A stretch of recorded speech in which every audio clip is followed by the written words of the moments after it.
let's talk about open world games for a second. Even though they've been around for almost as long as games have, the real style of open world as we know it today didn't come into vogue until the past 10 or 15 years. The Elder Scrolls, Grand Theft Auto, those worlds that you could get lost in, playing tourists to cities and landscapes that never existed. In recent years, they've become the norm for a lot of AAA titles, and most people agree that that's what's made them fall off in quality a little bit. Just because you can make a huge world doesn't mean you can make it interesting after all. Just take Montana, for example. That place is huge, and it's got like, tops, 3 dragons.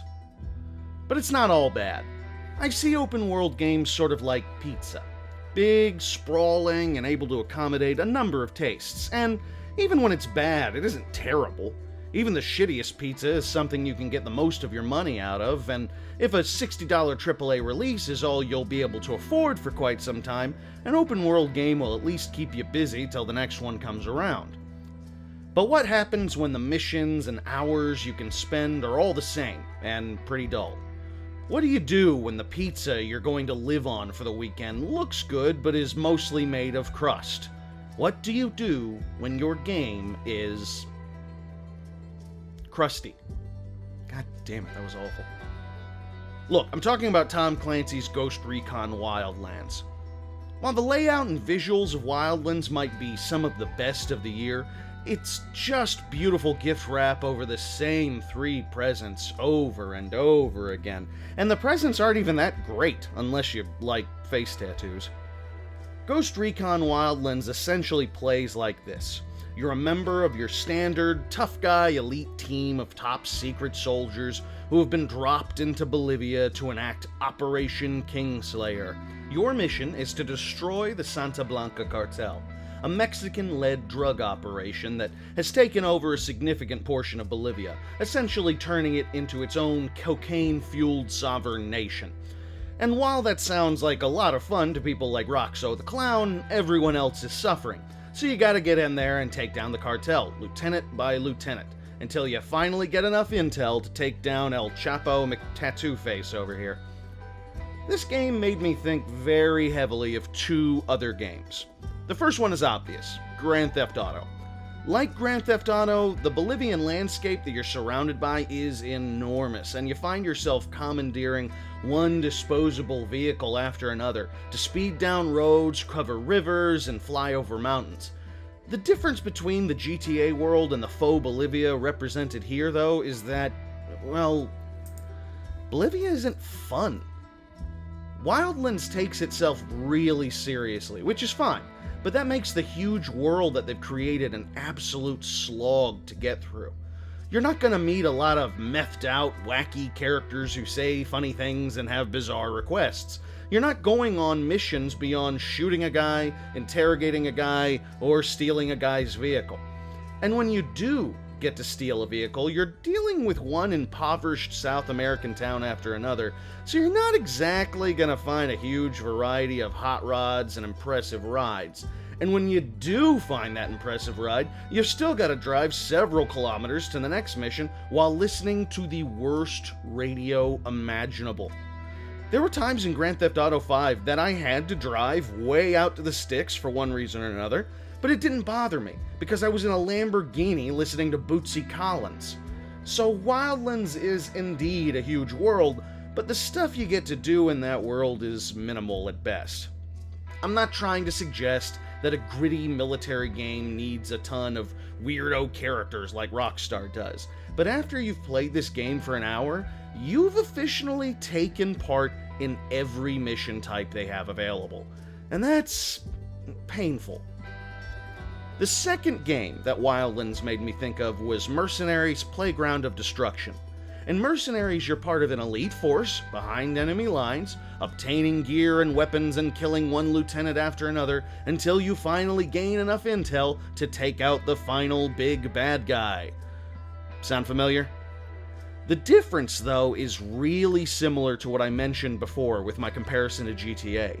Mercenaries is fun.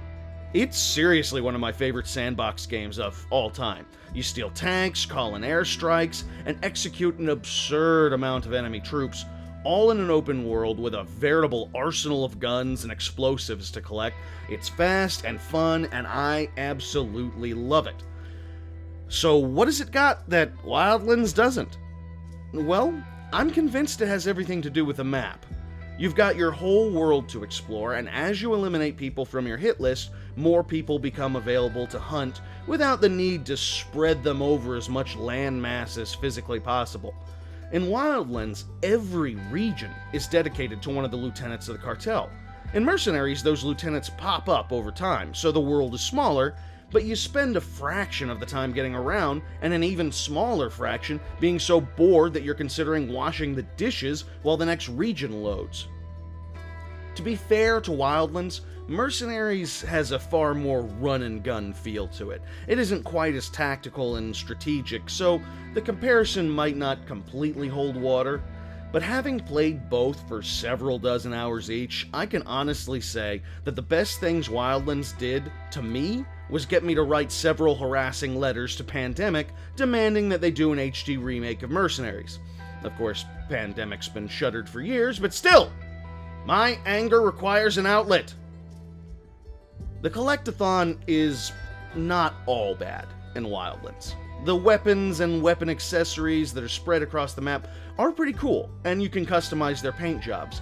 Hell, the entire process of creating your character is cool. It might be the best part of the game. Even if a lot of the options are stuck behind a goddamn Ubisoft paywall. The RPG element of improving your character stats seems really neat at first, but in addition to gaining stat points, you also need to collect resources to progress, and that includes more grinding of the same steal a car, kill a guy style missions that make up everything about what this game has to offer. If I had to point out the major strengths of Tom Clancy's Ghost Recon Wildlands, it would definitely be the visuals. It's awesome to create your own guerrilla commando type, and the setting you play in is breathtaking. And if those were the only things we're basing this on, we'd have a damn fine painting. Maybe a gritty piece of modern art. But a video game, it ain't.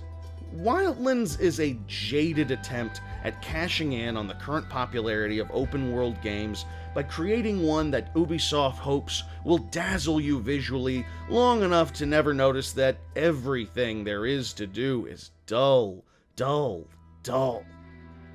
At first I felt sorry for Wildlands, releasing so close to Zelda Breath of the Wild and Horizon Zero Dawn. But now that I've actually played the thing, it's clear that the publisher may have given themselves a get-out-of-jail-free card. You know, saying like, well, of course it did badly. Look at the competition. Nintendo and another giant open-world PS4 exclusive? We can't compete with that. Oh. Huh. What the fuck is wrong with you people? If Daddy don't sink a little drinky, Daddy gets sad and blue. Sneak a little drinky, sneakity-doo. Sneak a little drinky past you. Sneak a little drinky, sneakity-doo. Sneak a little drinky past you.